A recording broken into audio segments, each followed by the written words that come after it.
Paddy Power, sponsors of the Road to Cheltenham.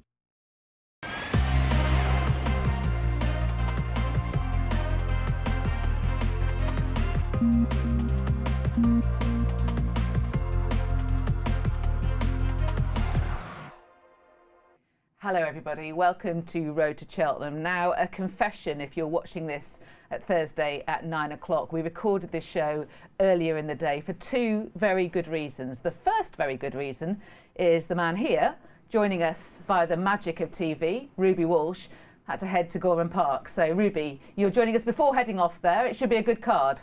Hopefully, Lydia, yeah. Obviously, Tehupu in the Galmoy hurdle will be high on a lot of people's radars towards the Stairs hurdle, and I think you've got a competitive Tayeste's Chase. Not everybody's in agreement, but you still have 18 runners, and it's a competitive race. Okay, well, obviously everyone at home will know the answer to that by the time that we're watching this now, but we will be analysing that race this time next week. The other very good reason that we recorded this show is that we are joined in the studio by the triple Grade 1 winning and Cheltenham Festival winning jockey, Johnny Burke. And when we booked him, he had been hoping to go to Wincanton this afternoon.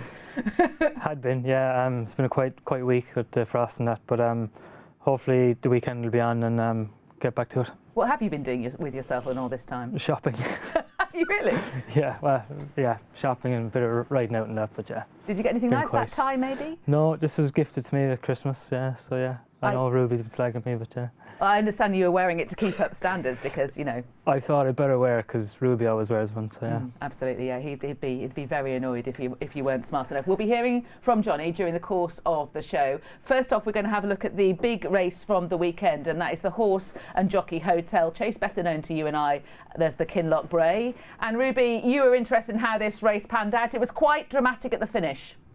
It was quite dramatic at the finish, but Fakir D'Oudaires at the back is going to be your winner. French Dynamite, Lifetime Ambition, Shishkin, Bourgeois all went forward as we thought, as did Fakir D'Oudaires. Hoton Color and the Donnelly Checks drops in at the back, and Royal Rendezvous is just in front of them. Shishkin Bourgeois didn't hit his usual rhythm early. He was quite high at the first Lydia, and again at the second fence he didn't really fly that either.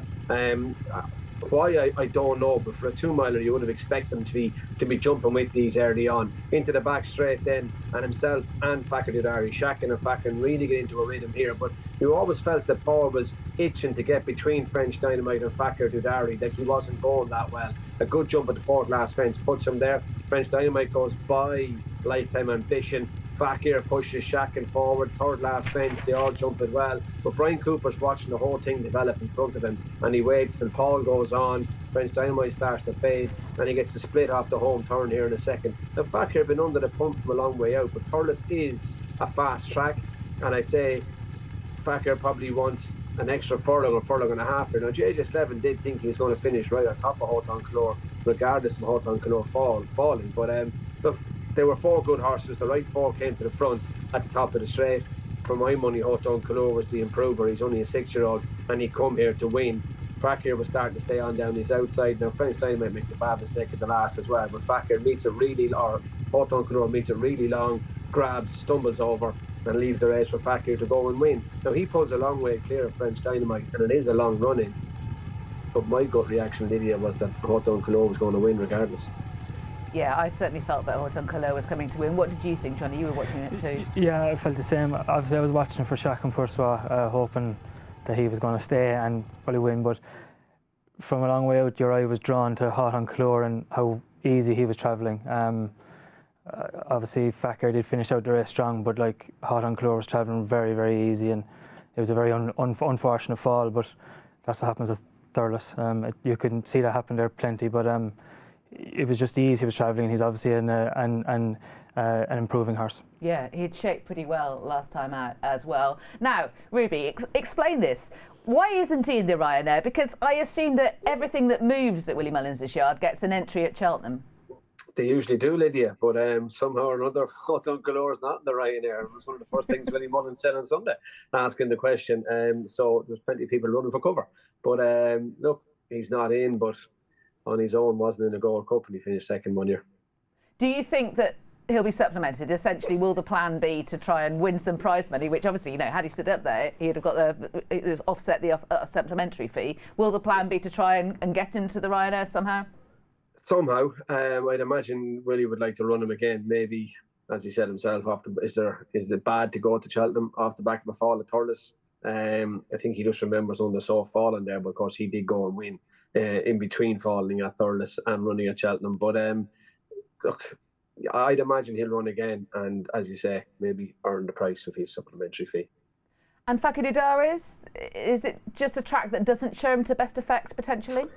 Yeah, look, I know he's ended up winning.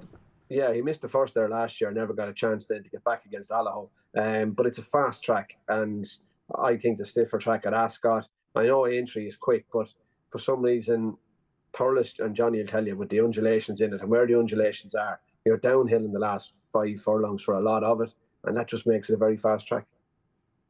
Yeah, from a long way out you are racing, like you climb with the back straight, but as Ruby said, from a long way out you're trapping on, and when you turn in it's downhill for most of it really, so it is quite a fast track, so definitely Fakir would be better suited to stiffer tests. And finally, briefly, you said you were chiefly watching for Shishkin. I mean, that was just disappointing all the way round. I mean, maybe he didn't stay and that contributed to it, but he wasn't going well at any point, really. He wasn't, and I suppose, interestingly, Paul did move him up between horses halfway down the back the second time to try and get him going, but it was probably too bad to be true, really, but it was just disappointing. He's a kind of a people's horse, and you were hoping that he would come good in, and hoping that the trip would open up another door for him, but obviously that didn't happen. Yes, and Ruby, Willie said no positives basically for Shishkin there. No, there wasn't. And maybe, look, he's been on a steady decline, maybe, or maybe we put him on too high the pedestal. I'm not sure, time will tell, but he does seem to be on a steady decline, and finding options for him, it's going to be tricky enough. There's the 2 mile race in Naas, maybe he'll go there. I don't know, I'd say it's the drawing board for Shishkin at the moment. Yeah, I tend to agree. Now, if you're wondering why it was that French Dynamite kept his feet at that final fence and Auton Couleur did not, this man here is going to be analysing it for you. So as Lydia said, why did French Dynamite stand up and Auton Couleur fall over? Well, for me, it's the way they land, and we'll roll it free. As they go to the fence on the takeoff side, you shall see Auton Couleur is very long, and Brian Cooper asking for a big stride. He does take off and make the jump, but it's where his feet are as he's about to land is what we're going to look at. They're side by side, bang the 2 front feet right together. Now that makes it tricky when you're landing. If we play it on, French Dynamite lands off 4 first, but his near 4 is stuck out in front of him, which acts like a prop to keep him upright. That's a galloping motion. Fakir D'Oudaires the same way. Near 4 first, and his off 4 is out in front, so he's ready to maintain his momentum and land galloping at the back of the jump. Auton Couleur doesn't. They land side by side, too close together, and his off 4 is on the ground only fractionally in front of his near 4. That doesn't give him any chance to maintain his momentum. So when he lands, he can't stop the momentum of his hind end pushing him forward because he hasn't landed in a galloping motion like Fakir D'Oudaires did, and French Dynamite stuck out his near 4 to prop himself up. How a horse lands is key to how they get away from a fence.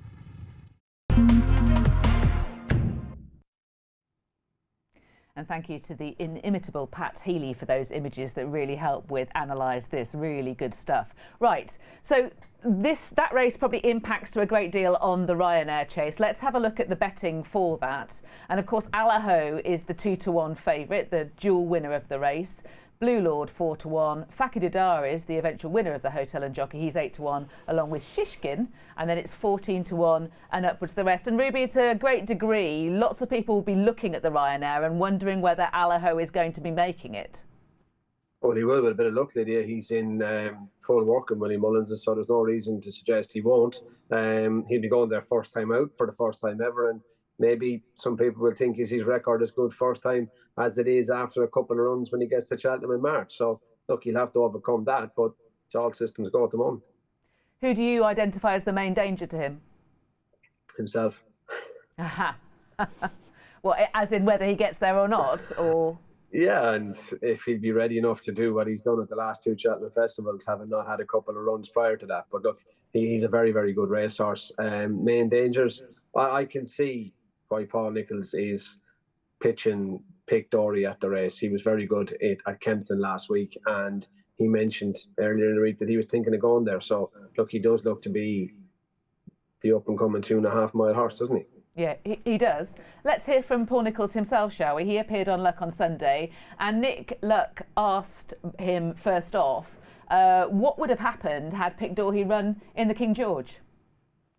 Yeah, that's an interesting question. We might know next year because we might have to run him in the King George. But he's an improving horse. He's always been a big backward horse. And, you know, as we were talking about Braidman's game, sometimes these horses take time to mature, and he's got there now. His breathing's good, which has been a little bit of an issue. We've got that sorted now. He jumps really assured and he keeps galloping. So, yeah, he's an impressive horse too, you know. He's going the right way. What are you going to do with him? Well, he'll go to Ascot next, the Ascot Chase in the middle of February. That looks an ideal, and then after that we'll have to see how that goes. He's got an entry for the Ryanair. He's got quite a shortest price. You know, he's been very effective on flat tracks up to now, but that's basically because we've pretty well gone on those sort of tracks. Aintree is another option, so we'll get Ascot out of the way and make a decision. But you know, he's definitely in the mix in the Ryanair without a shadow of doubt. So that's really interesting because immediately after he won last time, Johnny De La Haye, his owner, was talking about the flat tracks and how Pic D'Orhy seems to be particularly suited by those. But he seems to have come of age this season. He has, yeah, and he is an improving horse, but I would agree with the flat track looking at him. I haven't ridden against him. He can jump a bit flat and straight backed at times, and I would worry that Cheltenham just might catch him out in that department. But he's an improving horse. He's put a lot of good wins together now, and he probably is the biggest danger to Willie's horse at this stage. Like you, I'd share that concern, and also what his jumping would be like when pressurised, because he's been able to sort of dominate so far this season, and last season the hallmark of his performances was the occasional cataclysmic mistake. Exactly, yeah, like he's been left alone really twice now in Kempton and Huntington, and he wouldn't be left alone in Cheltenham. And I would just worry about the downhill fences more than anything, but as I said, he's an improving horse and he definitely deserves his shot. And would you be worried about the point that Ruby made about Allaho, the fact that can he reproduce that level of dominance without having had the same kind of season, turning up cold? I wouldn't worry. He's trained by Willie. He's trained by Willie Mullen, so I wouldn't worry. He's gone there with countless horses over the years for their first run, and Ruby would tell you better than any of us. Yeah, I wouldn't worry. Quivega comes to mind. Quivega is the main one. Yeah, there's a couple others this year. Brandy Penn Hill and the Stairs Hurdle. Yeah, probably good one. Comes to mind too. That's probably even more so than that. Look, Quivega was winning Mare's Hurdles, but when you get up to the staying division at 3 miles, that's probably even more impressive. Okay. You've got Galore running in the Sky Bet at Doncaster at the weekend. He's got an entry in the Ryanair and the Gold Cup. Clearly, he's got to prove himself at the weekend first. I think realistically he would have to go and win well on Saturday if he was to take up that engagement.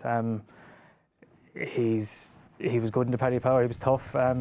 His stamina came to the fore.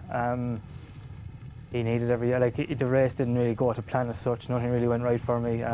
He missed the last 2, but he finished out the race strong. So the extra couple of furlongs in the Sky Bet should help. And as I said, he would have to go and win that well if he was to be a contender for Cheltenham.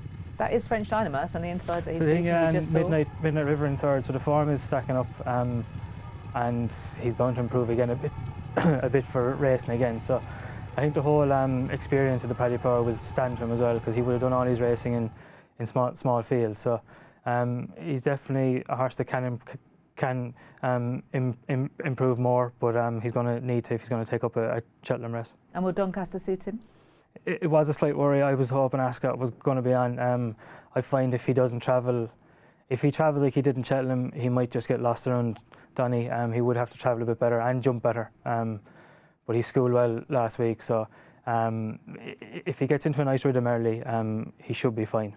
But okay. It is a small worry, but give it a go now. Okay, well, fingers crossed for you at the weekend. We'll hear more about Johnny's rides at Doncaster during the course of the programme. First, we're going to have a look ahead at some of the key chases that are going to be run, hopefully, at Cheltenham this Saturday, weather permitting. They've got a 9-race card with the Clarence House having been added.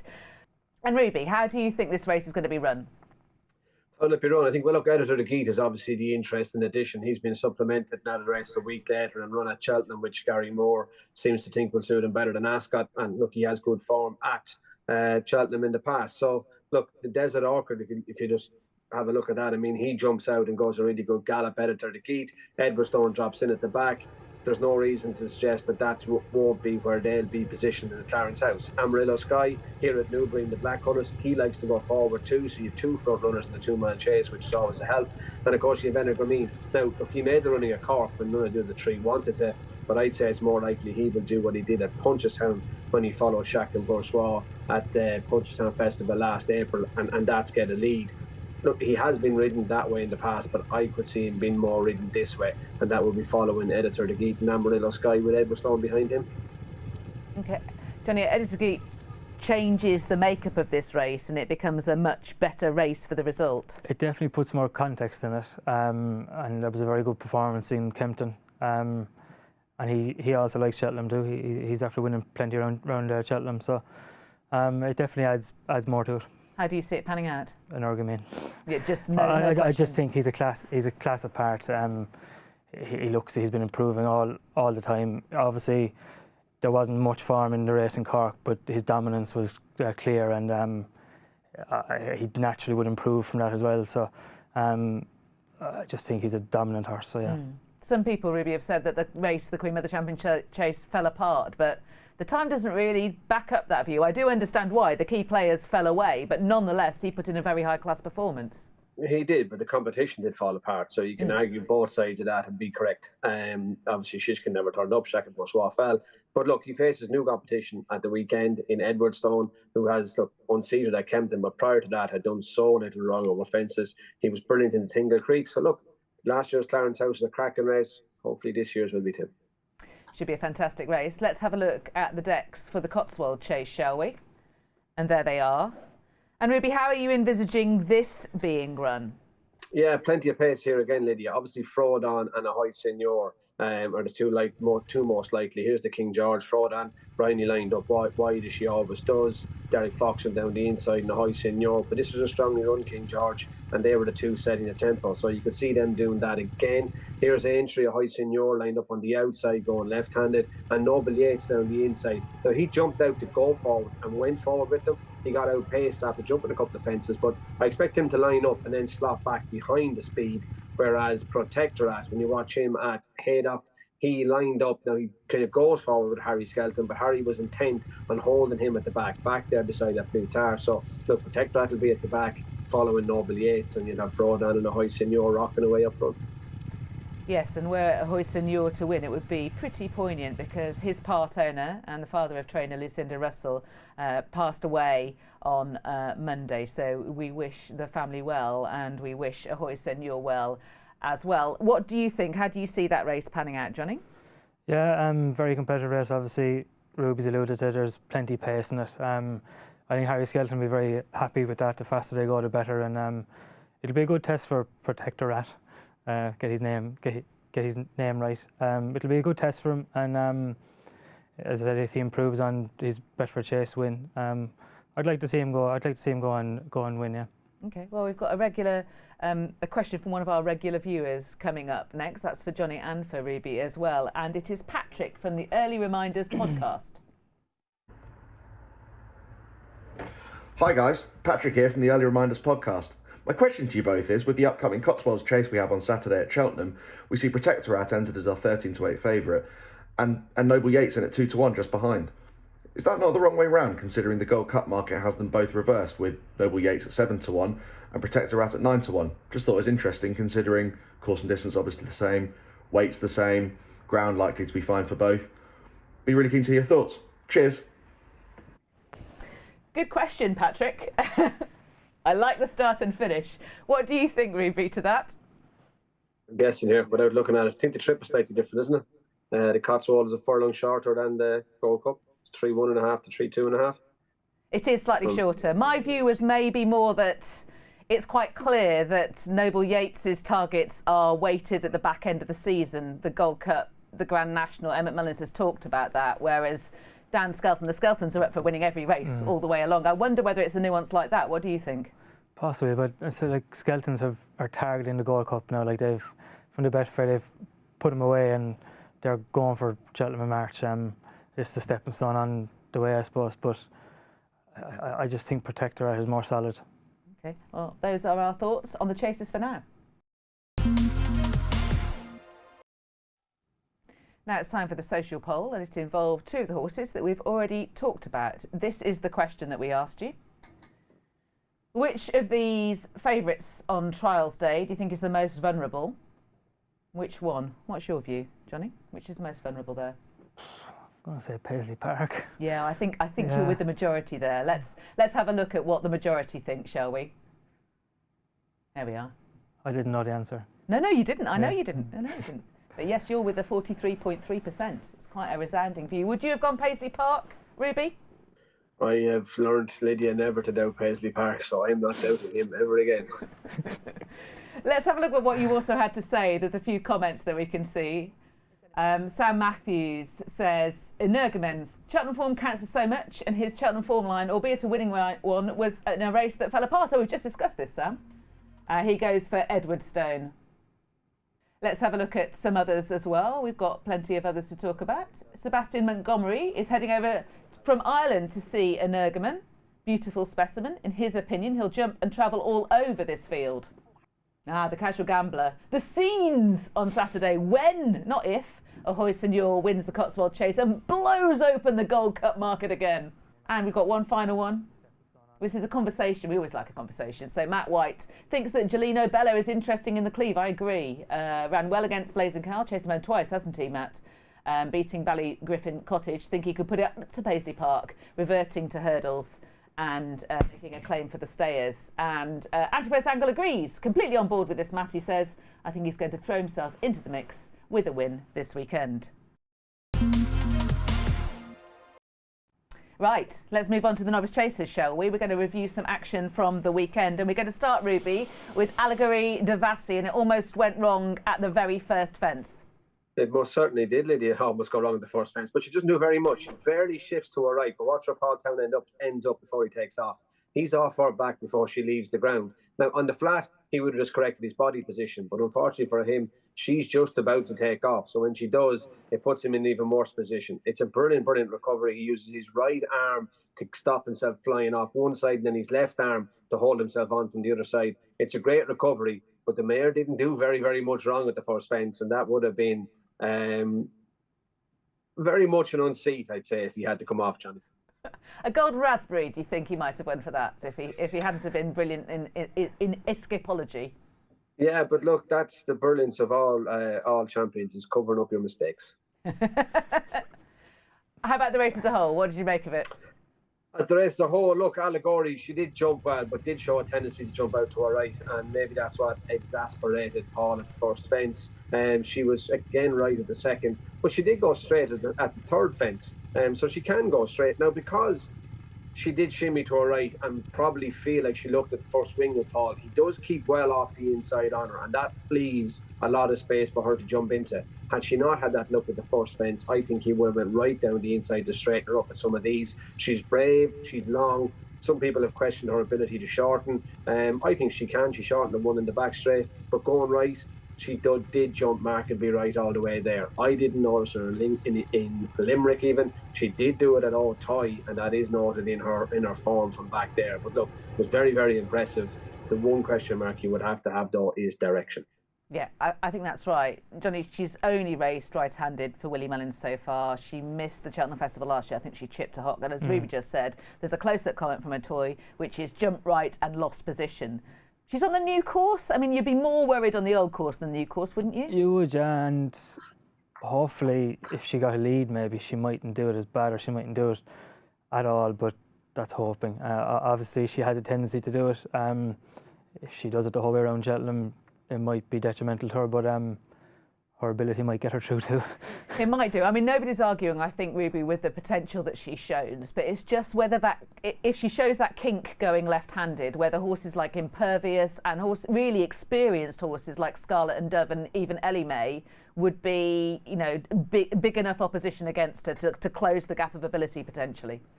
Yeah, potentially they could, and it's never a good thing. But I'm just, again, thinking, it was Colerevy that went quite right when she won it. Interfered with Ellie May a good few times. So, you can do it and get away with it. Is Allegorie de Vassy as good a mare as Colerevy? Only time will tell. But look, it's not ideal. Of course, if you go to Cheltenham, you'd love to jump a fraction left even more so than straight. But look, that's what she does, and she's going to have to deal with it. Maybe not as left as your kill, but I mean, you're right to point to Cleeve. He did adjust right, but then there's Mount Ida who adjusted right, and she couldn't deal with it at all. Maybe different. No, but she won it. She still won the Kim Muir. There was nobody there, but she still won the race. Yeah, she did. She did indeed. Right, Marler Mission. What did you make of him?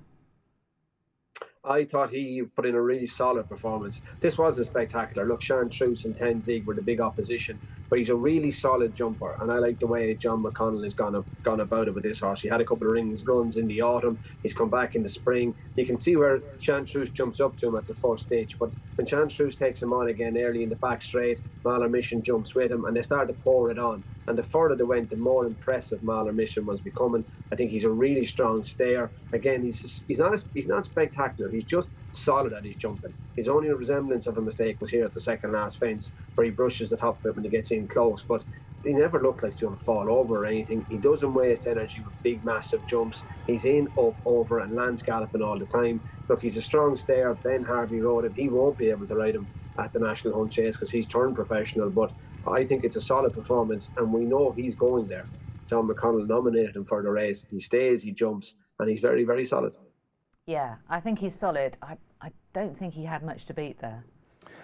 Probably not, but it was just with the manner in which he did it, I suppose. It was a very good performance, and from the top of the straight, he just seemed to power clear. So, whether he's good enough to win at the Cheltenham Festival, time will tell. But it was just a good performance. He's just a no nonsense horse and gets on with it. Yeah, it could be a bit more rough and tumble though in the National Hunt Chase, mightn't it? Depending on the size of the field, it wasn't very big, I suppose, last year. And it won't be because of all the limitations that are on the field, Lydia. I mean, you have to have finished in the first 4 in a 3-mile chase. You have to be rated over 120, and you had to have been a novice at the start of the season. So the amount of horses to qualify is probably quite small anyway. Yeah, he's entered this weekend in a novices chase. He wouldn't need to qualify. You do have to finish in the first 4 over 2 miles, 7.5 furlongs or further, but there were some of those that will be trying to do that at Naas this Sunday. We'll be looking back at that this time next week. We are going to look ahead to the Lightning novices chase at Doncaster. Here it is. Johnny, what do you think? Yeah, faster they go, the better. I won't be getting involved till later. I can't, because he's still quite keen in the early part of his races, and in Kempton that day I kind of took a punt in the back of 4 out. Tom Cannon took a look behind and he tricked me, but he gave Auchenrist the office, but I couldn't commit at that point. If I committed at that point, I'd have definitely finished second with how keen I was after running. So I took a punt that I was going to pick him up and finish strong, and Boothill, he pinged the last 2 especially, but he's shown battling qualities now that he didn't show in the past. So he's an improving horse. He's going to have to give away a penalty on Saturday. It'll be no easy task, but the faster they go, the better. I'm a big fan of his, I have to say. I always thought he'd do well as a chaser. He was blown away by John Bon. If he wins this, though, he's going to have to reoppose, isn't he, in the Arkle? I suppose he will, yeah. I think Harry's keen to skip Cheltenham and go to Aintree. OK, I can see that too. Yeah, and then I suppose there is enough of a gap this year between Cheltenham and Aintree, so the owner probably will be keen to go to Cheltenham, because if you have a horse that's going to be competitive at Cheltenham, like John Bon did blow him away, and there's probably a few Irish going to fit in between John Bon and Boothill too, but he gave him a fright for a stride. Has he got better since I think he has. Like he's improved with every single run, and he's putting runs together now, which he didn't do as a bumper horse and a novice hurdler. So he's putting a few runs together, and he seems to be improving and he's growing in confidence too, and I think that's the biggest thing with him. So I wouldn't be against taking him on again. I'm under no illusion how good John Bon is, but I wouldn't be totally against taking him on again. Yeah, I remember your words afterwards, the way he just skipped away for you after the railway fences. I thought it was very... Yeah, it was significant. Heart of what he does. Yeah, it was significant to me. Like when I landed the back of the last railway, in a matter of strides, the distance he put between me, like so easy as well, and I was able to get him a 2 out, and he was gone again. Yeah, well, we'll get to see him soon as well, hopefully at Warwick for the Kingmaker. In a moment, though, we're going to hear more from Johnny about his key rides for the rest of this season. So I promised you an in-depth chat with our studio guest, Johnny Burke, which is great to have him here in the studio. Johnny, let's start by talking about Love Envoi, shall we? She's such a good mare, and she seems to have improved again this season. If we start by talking about her latest Sandown success. Yeah, very much so. this was very impressive. Ruby, I think, had a bit of a pop at me on this show for when you go to drop one out, you should stay dropping them out. But she pinged the first two hurdles down the back straight, and I landed kind of upsides in front. But I went racing that day going, I was going to make it, and Charlie Hammond wanted to make it on his one, and I was happy to drop her in. But I was more pleased how relaxed she was, and I probably should have rode her with more confidence. But because I'm so used to her pulling, I was thinking, was she not on her A game? But she just comes alive when you put her upsize, when or put her into a mix. She just seems to come alive. Like here in Cheltenham, she pinged two out, landed upsize in front, and quickened up well from there. She quickens and she stays. She's got it all. She is getting a bit more flashy now. Like she was a real no nonsense mare last season, but I think the last is she showed her class. She really did. Can I just say, thank you for being such a careful watcher of the show. I realise it probably wasn't what you wanted to hear, but thank you nonetheless. Just see if I might learn something. I know what you should mean though. She's become the complete package, hasn't she? Kind of, yeah. Like it seems to be whatever you put in front of her, she just seems to rise to it. The only one that eluded was Brandy Love, and obviously if Brandy Love comes to Cheltenham, she's the one to fear most because she jumps left, and Cheltenham's obviously going to suit her better. So, but whatever we put in front of her, other than that, she's just risen to the challenge. Her jumping's got good. She was a little bit guessy the first day in Sandown, which pleased me the last day, how clever she was, and she jumped really, really well. So, but she's effective on heavy ground. She goes on better ground. Like the day at the festival, it wasn't actually that bad, because it was on fresher ground. So, I suppose this day in Feria, she was after a long, hard season, so she wasn't. I felt she wasn't as alive as she was in her previous runs, but she still put up a good performance, and she backed up the form from the Cheltenham Festival just with Brandy Love to beat her. So yes, as you say, there is that kink in Brandy Love, and we haven't seen her. That's the thing, but we alluded earlier that if there's any man to get one to Cheltenham fit and ready without a run, it's Willie Mullins. So, and he's done it countless years with Quevegas. So, but she does have a kink in her, and Love Envoi is straightforward. She's honest, and she'll try, and she will give 100%, and hopefully it's good enough. And the thing is that we've seen the improvement from Love Envoi. Brandy Love, that's kind of presumed. And quite often with the other horses that Willie brought back from long breaks, they'd already got the form. It was just a case of reproducing that. She's going to have to be better again. Epitante and Mary's Rock. Yeah, it's different when you step out of your novice company into open company. It's different, and taking on seasoned campaigners. So Brandy Love will have to be very good. Like, not only Love Envoi, Marie's Rock, as you said, and Epitante if she shows up. Like, I was very impressed with Marie's Rock. That was one I feared most, and I keep remembering of Brandy Love. So, but Love Envoi's been great. It's been great to be a part of her. She's given a lot of people a lot of fun, and hopefully, I think she goes to Warwick next 2 weeks' time. There's a mare's list race there, and then on to Cheltenham. Yes, Harry Fry had very much set her programme up. He envisaged in his head what she would do, and she's sticking to it. She's performing to the plan. Yeah, exactly. Yeah. It was, I think, mentioned Doncaster this weekend, but the ground was never going to be soft enough, and he stuck to his plan. So, looking forward to her in Warwick and then on to Cheltenham. It's good. Okay. Let's talk about another mare, shall we? This is Credro Java. Have I said that right? Yeah. Oh, well done. Credro Java, yeah. Very good. Rode her the first day in entry in a bumper, and Harry liked her, and she was very good. Form that has stacked up since. She was very impressive in her novice hurdle, and then she came to Taunton to this listed race.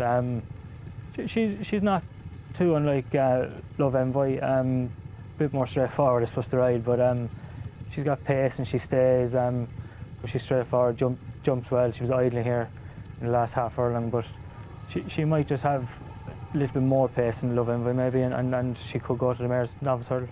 And is that what you mean about her being a bit more straightforward, in that she's got more pace? What do you mean by kind that? of, but she's just easier to ride. At Love Envoi, you never know what you're going to get. Like, you could jump off and she could pull you to the front or whatever. Some days she mightn't settle Love Envoi. This one is very easy to ride, very straightforward. You could put her wherever you want in a race, and I was confident on her this day in Taunton. Harry said it was real strong gallop, and I was confident I was going to pick him up, but her jumping was good, and she stepped forward from her novice hurdle run, which she needed to do. And Harry's very good with these mares. Yes. Like, you know, he whatever he does, they improve with every run, especially when he gets one that's on a winning streak like Credo Java is. So I'd imagine she'll go for the mares novice. Okay, and sticking with the theme of Harry Fry train runners, Gin Coco, whom we haven't seen since the Great Wood when beaten by I Like to Move It. Yeah, not sure why, but I'd say he probably had a hard enough race in the Great Wood. He had to work hard to finish second that day. He was the only one to come out of the pack to chase I Like to Move It. Ground was tough that day, and we obviously had the hurdles out. I'm not one to say hurdles in would have made a difference, because it wouldn't have. And he's off a lovely race and waiting to bet for a hurdle. Might have shot myself in the foot a bit though, because I think the mare's hurdle in Warwick is the same day. So I can't be in two places since COVID. You can't, but he goes to Great with a great chance. I think he's second favourite at the moment. But I think he's a horse that's still on the up. Okay, and do you think Newbury will suit well? I mean, it tends to suit most horses, isn't it? Galloping. Yeah, like he travels well and he jumps well. Like, you can again put him wherever you want in the race. He's a very straightforward horse. So, but he's a horse I think that's at the right side of the handicap mark still. And I'd love to be on him, but I think I'll be in Warwick. Okay, well, those are Johnny's key rides for the rest of the season. I'm sure there'll be some others as well, but those are the ones that we chose to focus on. When you rejoin us, we'll be talking about the novice hurdlers. So we've been keeping you up to date with the entries for the Cheltenham Festival, and this week we had the Grade 1 Novices and the Triumph as well. We're going to start with the novice hurdles though. The Supreme had 67 entries, of which 34 were Irish trained. That's 51% of the potential field. Facile Vega, of course, is the favourite for that. Let's have a look at the betting. We can rattle through these so that you're kept completely up to date. He's 4-6 ahead of Marine Nationale, goes straight there at 5-1. Tamuris is there, the Tolworth winner at 12, 14-1 and upwards the rest. Then we have the Ballymore. 98 entries for this, 49 Irish trained, the Bang 50%. Hermes Allen, of course, is the favourite for that, having won the Challow impressively for Paul Nicholls. Let's take a look at the betting, shall we? He's 5-2 ahead of Gaelic Warrior, who we've discussed at length. He's entered now in a handicap hurdle at Leopardstown as well as in a graded race. He's also entered in the Supreme and the Ballymore at Cheltenham. Then we've got the Albert Bartlett, 77 entries in that, 37 are Irish trained, 49%, and Hidden Valley Lake is the favourite for that. Let's take a look at the betting. That horse likely to run at the Dublin Racing Festival, been usurped in the Paddy Power betting by Embassy Gardens, which leads us nicely to Embassy Gardens, Ruby, and him popping up as Willie Mullins's Albert Bartlett contender. Yeah, look, he ran the 2.5 mile maiden hurdle at Leopardstown at Christmas and was no match for Goodland on that occasion. Tagman and Gordon Elliott had one that was third as well. But look, here he is at Thurles last Sunday. Kilbury Warrior went a really good gallop. Santonito in the red, Embassy Gardens in the maiden with the red cap. But he loses his hind end at this hurdle under Paul Simon Townend. That was his only real resemblance of a mistake. Now, in the purple colours at the back, Cardamom Hill, he was third favourite. He was struggling after his circuit, moving in the waters at the back. He was following around trying to pick up the pieces. But away from the winning post last time, Kilbury Warrior in front, Richie Condon poured it on, and only Embassy Gardens could follow him. Santonito was flat out, so was Cardamom Hill, and Mikey O'Sullivan was riding to achieve his best possible finishing position, so he left him at it. But Kilbury Warrior went a really good gallop down the back straight, but even the first hurdle down the back, Paul Townend is slowing Embassy Gardens down. He eventually pulled his way to the front going to the second last, which he jumped well, and it was how far he was going to win then. It was visually very impressive. How strong the form is, I'm not overly certain, but this horse won a long way and could have won 3 times as far from what I watched last Sunday. Yeah, I think, Johnny, it was the manner of it really more than anything else, wasn't it? The form, you know, his main rivals fell away. Yeah, it was definitely visually very impressive. Back to that mistake, he probably woke him up a lot because he jumped brilliant after it. He was a bit similar at the last, but I think Paul was just trying to get him home safely. But he did jump particularly better after he made that mistake. So if he puts that mistake behind him going forward, he deserves to be right up there for the betting for the Albert Bartlett. But it was visually very impressive. Yes, and that's right, isn't it, Ruby, about the jumping? It was also a bit airy before he made that mistake, and Willie Mullins spoke afterwards about potentially sending him to a schooling hurdle. He's had a run in a 2 mile maiden hurdle and a 2.5 mile maiden hurdle. He's just progressing better, and he looks like the kind of horse that only makes as much effort as he has to. I think if there was a fence in front of him, he'd be a better jumper. Yeah, absolutely. Okay, let's take a look at some action from Fairy House yesterday, and we can start with 3-card Bragg, Ruby. Yeah, it has a rating, Lydia, of 133. Spanish Harlem was his only meaningful opposition yesterday afternoon. But look, Adrian Heskin set about making this a test of stamina, and he dragged Spanish Harlem all the way. And this horse really kept going. It was an improvement from him. He's had some pretty decent runs throughout the season, but this is crucially his 4th run. He now qualifies for the Martin Piper, which he is favourite. Wasn't brilliant at the second last, but even looking at his ears, he's loads left up his sleeve, jumps the last well and gallops away from Spanish Harlem. But he is a novice that's qualified for a handicap. He qualifies for the Martin Pipe. Whether he goes there or Albert Bartlett, time will tell. Yeah, I think that's important. Gordon Elliott has given himself options, hasn't he? He's in at 10-1 for the Albert Bartlett. 3 miles you would think would suit him well, but as Ruby was saying, in some books he's favourite for the Martin Pipe. Did you think he completely loved making the running? He looked like he had to be made to concentrate the whole time. He was very idle in front, so he was very idle, and I'd imagine he'd be better with a lead and probably a bigger field as well. There was more action, Ruby, that you want to talk about from Fairy House yesterday, in excess over 2 miles. Yeah, he was turned over at Christmas, Lydia, below in Limerick when he got in as a reserve. His jumping was only okay. He missed that. That was the second hurdle, but he did warm up under Sean O'Keefe yesterday afternoon. Got up sides going to the 5th hurdle. And look, it's a run-of-the-mill maiden hurdle, but what impressed you, he'd shown plenty at home, and he showed this turn of foot that he shows at the back of the second last. He had been shown on the gallops at home from when we were sending him to Limerick at Christmas, I suppose. It's just how quickly he starts to lengthen here and puts the race to bed. He gets in close to the last and loses a bit of momentum, but quickens again then to the line. He has to brush up on his jump, and it's only a maiden win, but he's a horse going the right direction. What do you see him as? Depends. The speed he showed, you would say he looks to be a 2-miler, but he's a fair bit to go to get up to Facile Viga's level. No, that looks like a pretty tough ask. Let's talk about Shambally Kid, shall we? This is a race that really interested me, actually. He defeated Montes Star, who I also quite liked.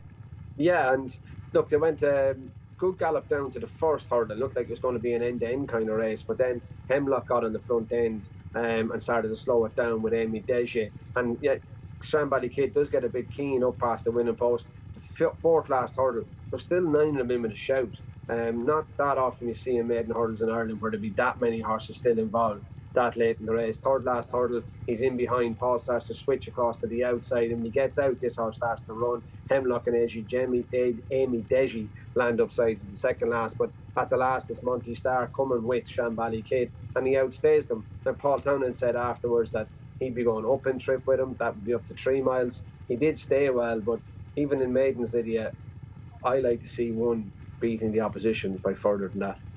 Okay, it was the first success between Willie Mullins and Jiggenstan since their split. The first success, I think, since 2016. I like the runner-up Montes Star. He's a half-brother, I think, to Monolly. He adjusted right throughout there.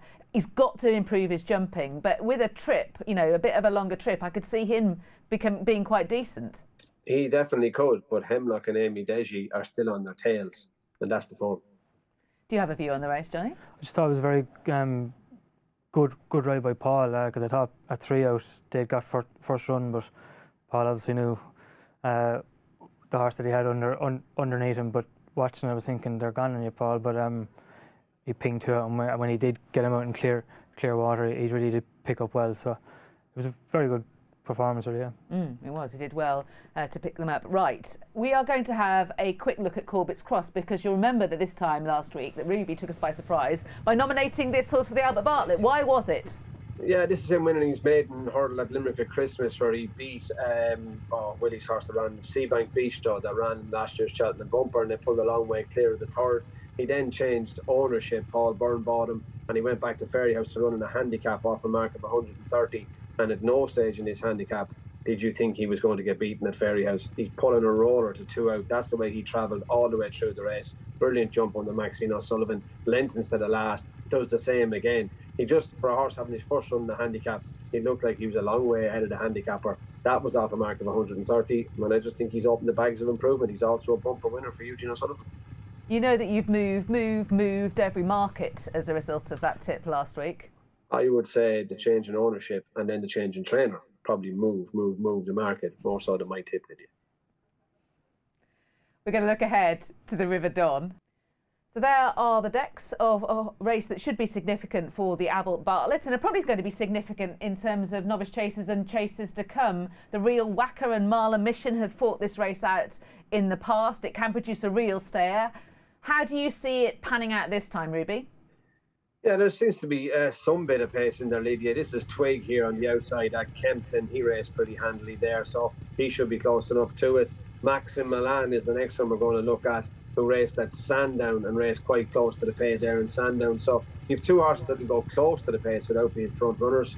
After that, you have a dog called Bihu at Newbury of Twist and Davis's. He also was quite close up at Newbury without making the run in the maroon with the white epaulets. Just behind the pace is Hermes Allen in front, but there's a couple of horses that will race close up without being out now front runners, which can often make things a little bit messy, so it can. And then you have Stay Away Faye, who at Newbury sat in behind the pace. He's your likely favourite, Stay Away Faye. Looked very good at Newbury, but he sat in halfway in the pink colours back there in sixth under Harry Cobden at this occasion, so he'll take a lead. And the Irish runner is Grand Swab, who the last time we saw at Thurles was held up at the back in the white and black colours. So not the same amount of pace here as there was in some of the other races with you. So that should be really interesting. Obviously, the Ballymore Classic Novices Hurdle at Cheltenham should also be interesting. Again, we'll be analysing this time next week. We've also got the Solerina at Fairyhouse, Ruby. Let's first of all have a look at what we've got running in that. There it is. And how do you see this panning out, Ruby? I think the two Gordon Elliott horses, or not two, sorry. The Gordon Elliott ones, Hackett the Talbot, made the run in that Naas, and she was very, very impressive when she beat Ava Grace. She'll definitely be to the fore. But you see, this is quite a while ago, but this is a really good performance from Hackett the Talbot. Then you've got the two Willie Mullins mares, Astro Diamond. She dropped in last in Leopardstown. Maybe she'll do the same again. It didn't work that day. I'm not so sure she will, but she is keen. And C'est La Vie in the orange and black, who's second last there at Punchestown. So Willie's two both like to take a lead. Gordon's two both like to be closer to the pace. I'm a massive Hackett the Talbot fan. I think she's very good. I would concur. What have you seen any novice mares that you like? Yeah, her. I rode Ava Grace in Sandown last year, so I watched that Naas race with interest, and she was very, very good. And she'd be the one. Looking at that entries, she'd be the one to beat, I think. And Astro Diamond as well, Ruby, up against her own gender. You know, she ran better than the bare form last time. Yeah, definitely a drop in grade, Lydia. Will suit her. She is quite keen, and Fairyhouse will be testing on Saturday afternoon. So that's the novice hurdlers. Let's move on to the juveniles next. So let's continue to update you on the entries. We had the JCB Triumph Hurdle entries. There were 59 of them, 29 Irish trained. That's 49% of the potential field. And of course, Lossiemouth tops the betting. 3 Willie Mullins trained horses top the betting. 11 to 8 she is. Blood Destiny, her stable companion 7-2. Galamarceau, her stable companion 10-1. And then Jupiter de Geet at 12s. Comfort Zone 14. Scriptwriter at 16s. Now, let's have a look at the pecking order as Timeform see it currently. 141p for Lossiemouth. Also for Blood Destiny and Galamarceau. And then we've got Jupiter de Geet on 132p and Scriptwriter on 129p. Ruby, how do you see this? I mean, we could have quite a shake-up from the finesse this weekend, or at least from the British point of view. I'm hoping there's going to be a shape-up in the market. I'm hoping there's going to be a British train success that is significant at Cheltenham on Saturday. Yeah, and obviously you'll have another shake-up after the spring next weekend, Lydia, at the Dublin Racing Festival. So it's a very open market. Look, Jupiter de Geet, he look very impressive with Newbury when he made all, and he'll put the shape on the race at Cheltenham at the weekend. Affadil will definitely be getting the lead after having a good look at the first in Taunton. Scriptwriter has looked good. He can be a bit keen. He'll probably follow the other two, but if Comfort Zone come and beats them, Lydia, what does that say for the English form? Well, hopefully we're gonna find out a little bit more on Saturday. What do you think of our juveniles so far?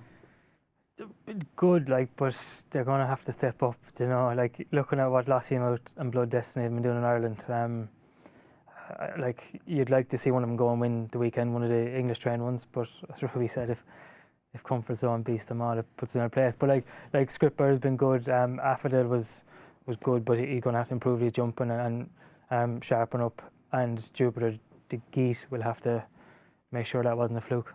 Yeah, at least with Jupiter de Geet, I mean, he's a half-brother to Editor de Geet, and again, you know, they've got one way of running, haven't they? Yeah. And at least it's probably going to be a properly run race. We are going to get to find out, you Yeah, would think. well, I suppose it sounds like Jupiter de Geet is tricky at home, so they probably didn't know the extent of his ability because they were gutted that the other horse got beat, I think, that day. So, yeah, it'll be interesting. Yeah, and Scriptwriter was good enough to win off, I think it was 102 at Wolverhampton. I mean, that's a good horse. Yeah, he is, and he's done nothing wrong yet, so.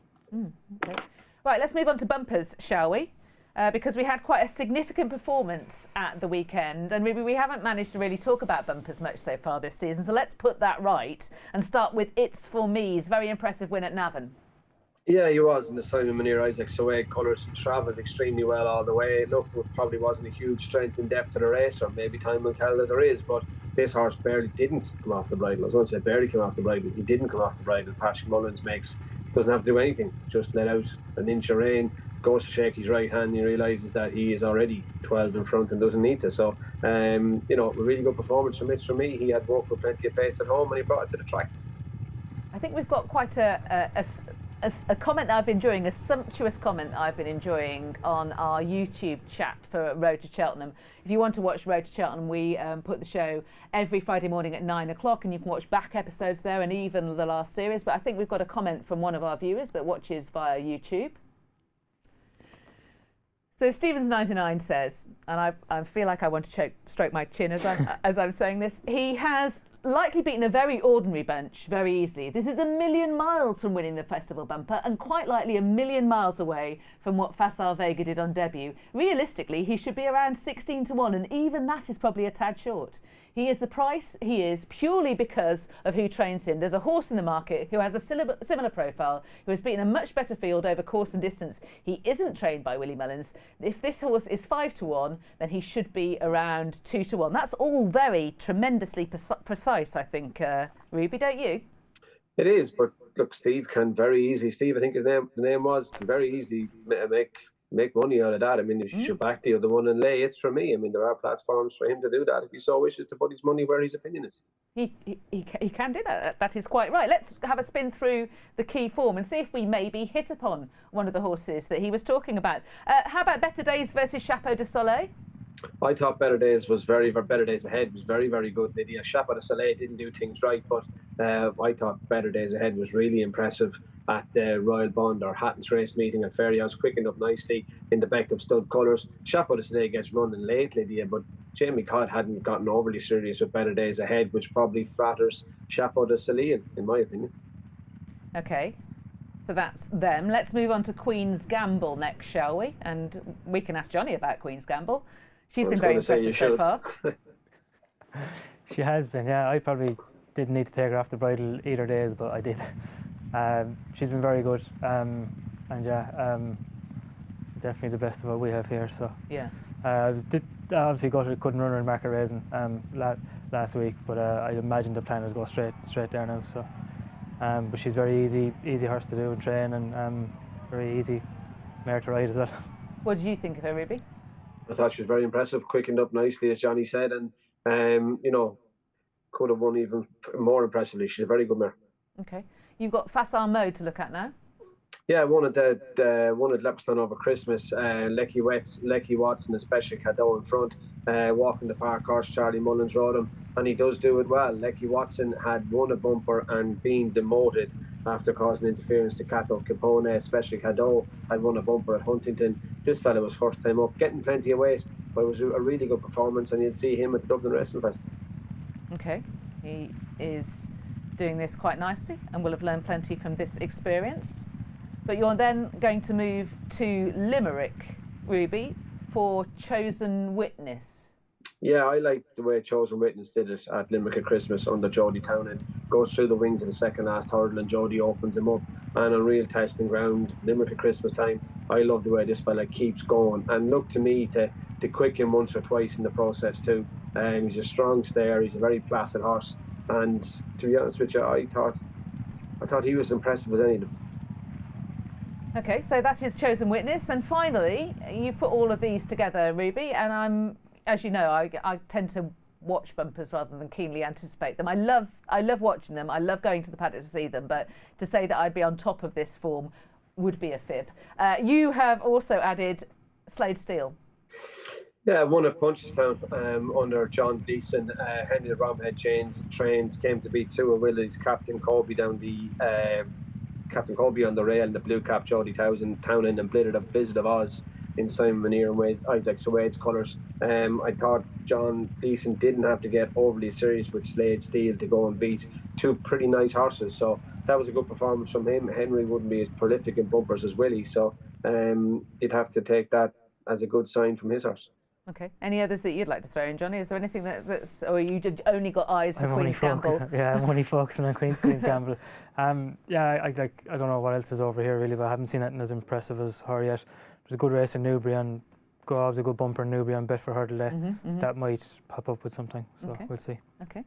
Right, well, we're going to wind up for dismount now for the end of the show and look ahead to a couple of the crucial races at the weekend. Ruby, the Cleeve. How do you see this?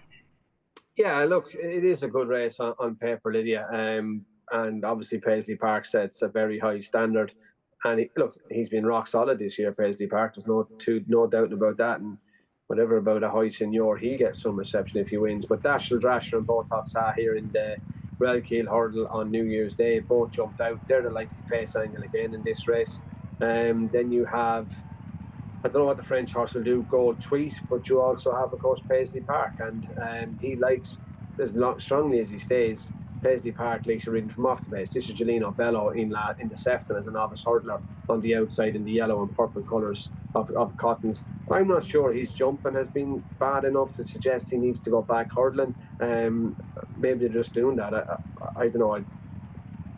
Everyone just sees Paul Nichols doing that and thinks big bucks. I don't think Gelino Bello is anything quite close to big bucks. But look, this is Molly Zolly's Wishes making it in the mare's hurdle.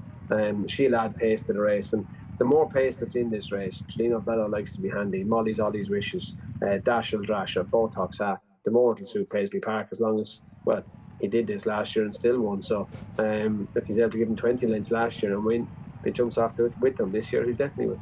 Well, he hasn't been doing that at all this season, has he? He's been on best behaviour so far, Paisley Park. He has, yeah. I feel bad now saying he's the most vulnerable after watching that. Ruby, you've got to head off. Thank you very much for your company. We'll see you this time next week, and thanks for all of your analysis during the week.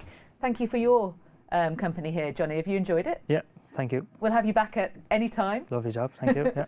And if you, best of luck for this weekend as well, in particular at Doncaster. And if you want more, at the usual place, racingtv.com/Road to Cheltenham for the column, and we'll see you next week. Bye for now.